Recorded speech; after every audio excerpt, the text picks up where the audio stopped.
from? Randall. An inmate at the Virginia Department of Corrections, Red Onion State Prison. To accept this call, press 0. This is Randall Via. I'm currently serving 1,214 years for capital murder in Red Onion State Prison in Pound, Virginia, in the USA. This is my podcast, Red Onion Randy. I hope you enjoy listening to me today. Well, today is a couple of days after the Oscars, after the Will Smith slap heard around the world.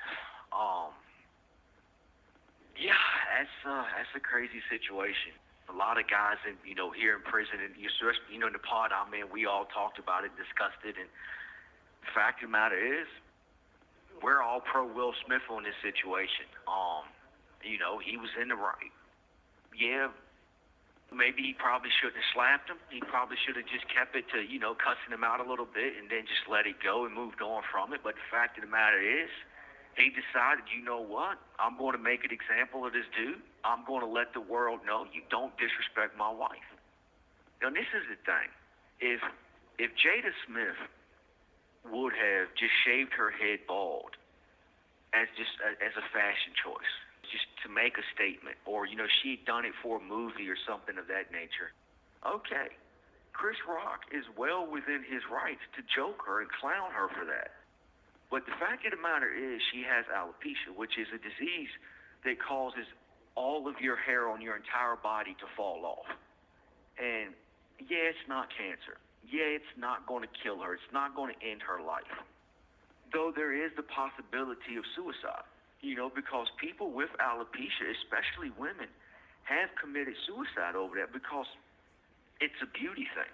Now, look, in Hollywood, Jada Smith is an actor. Like, this is how she makes her living. This is how she helps to support her family. This is how she fulfills that passion in her life.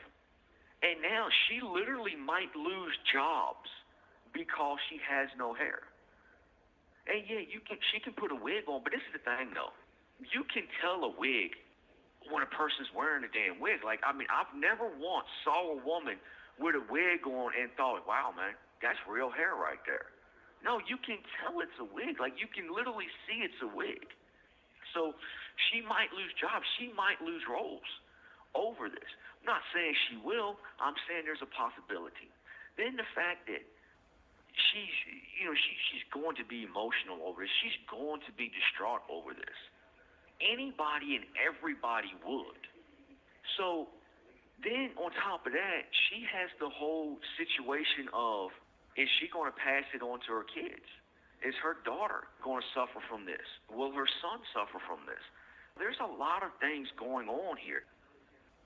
So for Chris Rock to come up on Hollywood's biggest night, the Oscars, the world is watching.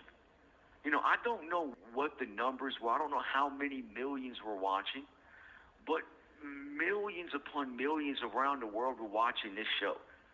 They were watching this dude attack this woman with a disease. Like, Chris Rock was dead ass wrong. This is the thing about joking, people. Just because you have a joke or just because you can joke doesn't mean you should joke.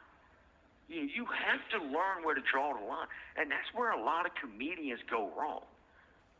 You take the dude Kramer from Jerry Seinfeld. Remember when he was up on stage? Remember when he did his whole thing, when he was doing the racist jokes and all that stuff? Look what happened to him. Just because you are a comedian, just because you make your living making fun of other people in other situations, does not give you the right to do this, man. Sometimes you have to sit back and say, you know what? I got to let this one go. Look, in here, there's times in here where I can joke on somebody, and I do a lot. I'm a clown. I like to laugh. I like to make other people laugh, but I've had to learn the art of when to do it and when not to do it. You have to use wisdom and common sense. You have to think about, okay, look, I got this joke, but how is it going to make her feel? How's it going to make her husband feel? I can tell you one thing right now. At this point going forward, every joke Chris Rock ever writes or goes to say, before he says it, he's going to think, man, am I going to get slapped for this? And to Will's defense even further, sometimes you got to make a statement. Sometimes you got to draw a line in the sand and say, you know what, no, this is unacceptable with me. And look, man, I haven't met a single person in prison yet that I've talked to about this situation that thought otherwise, that thought differently. All of us feel that way. Regardless of who you are, you have to treat people with respect. Otherwise, you're nothing but another Putin. You're nothing but, another dictator, another tyrant. Even if it's just in an individual's life, it doesn't matter. That behavior is still that behavior, whether you do it on a geopolitical scale or you do it on a personal scale. Now, here in prison, if that would have happened, the first thing, Will Smith would have got locked up. He would have spent 10 days in the hole before they released him. Chris Rock wouldn't have got locked up simply because he didn't fight back. He didn't do nothing. He just stood there and looked stupid, which isn't a good look for Chris Rock. I mean, as a man, if somebody slaps you, like, it would have been different if Will Smith would have walked up and punched him and knocked him out or knocked him down or staggered him or rocked him or something like that. Dude slapped him with an open palm. I mean, he bitch slapped Chris Rock. Like, dude, that's the worst thing you can do to a man. I would rather have a man spit in my face than slap me. Like, that is the ultimate disrespect. Like, you don't slap a dude unless you just have utmost disdain for a person. Like, in prison, man, we would clown the hell out of Chris Rock. Chris Rock, 9 times out of 10, would have wound up committing suicide. He would have checked into PC, protective custody. He would have done one of those two things because he couldn't walk the yard again. He would never be able to, he couldn't even get transferred to another prison. And dudes not know about that. Look, violence, I do my best to stay away from violence. And personally, I wouldn't have slapped dude over that. I would have walked up there to him. I'd have gotten his face. I'd have put my hand on his shoulder.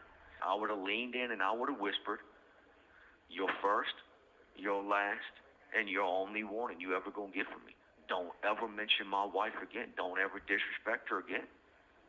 And then I would have turned and walked away, and I would have sat back down beside my wife. I would have took her hand, and I would have let her know, "Hey, look, I'm here for you. Ain't no one ever going to attack you without me defending you.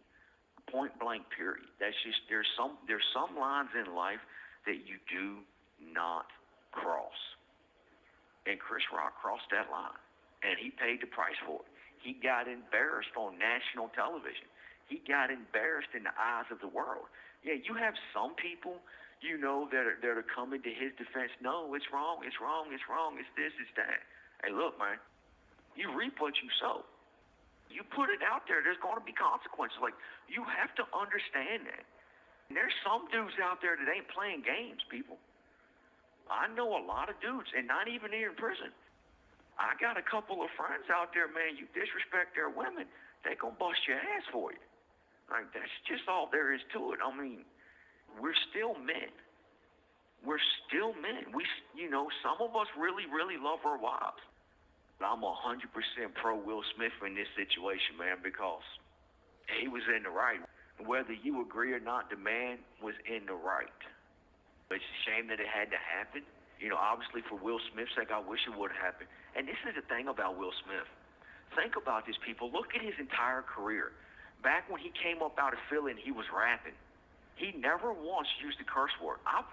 The only time I've ever heard Will Smith cuss in the, 20, 30-some years I've been watching him and knowing who he is, that incident at the Oscars is literally the first time I've ever heard that man use a curse word out of his mouth.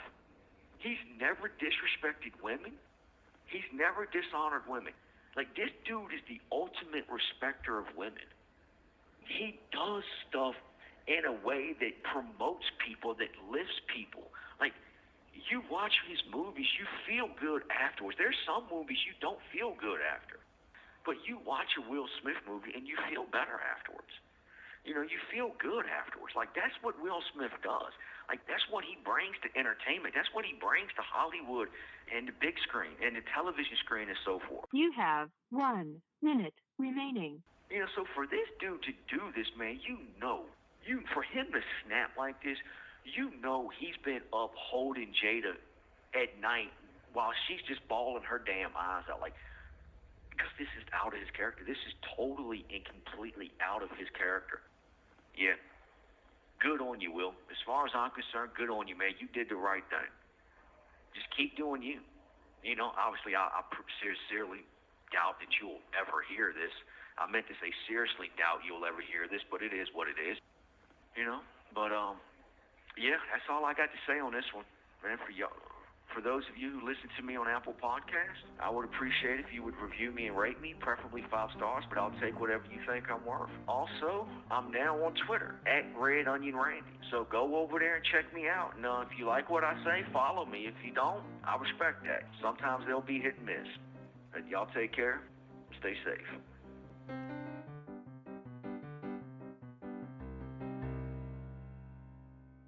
Thank you for using GTL.